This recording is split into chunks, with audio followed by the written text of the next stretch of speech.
Nous avons déclenché la protection temporaire pour que les millions de réfugiés d'Ukraine puissent avoir très rapidement une protection, des aides sociales, des accès aux soins, la scolarisation de leurs enfants ou la possibilité de travailler.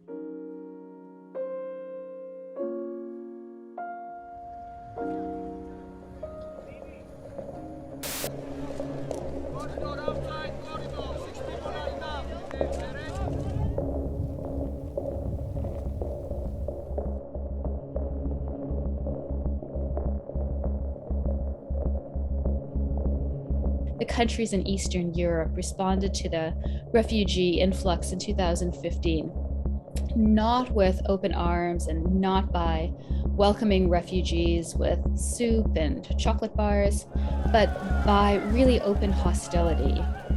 Magyarországnak továbbra is meg kell védenie a határait.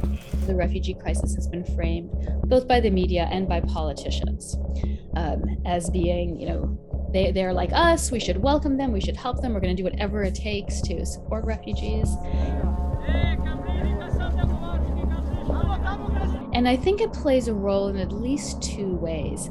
There's a kind of explicit racism we saw initially from border guards and other Ukrainians who would, yank Africans off the bus and say, this is for Ukrainians only. You also hear things like Ukrainians are civilized.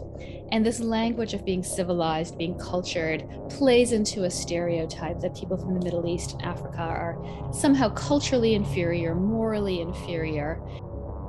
Fear of the other, fear of people who are different. And that's, I think, has been absolutely played into by the media that have portrayed Syrian refugees, have highlighted stories of Syrian refugees as being terrorists and criminals that have not held up to scrutiny.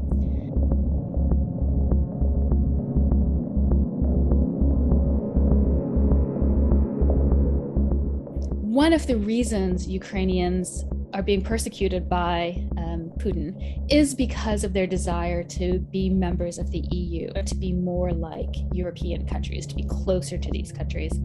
And this gives rise to a sense of obligation, right? They're fighting for their right to be like us, and therefore we have an obligation to help them.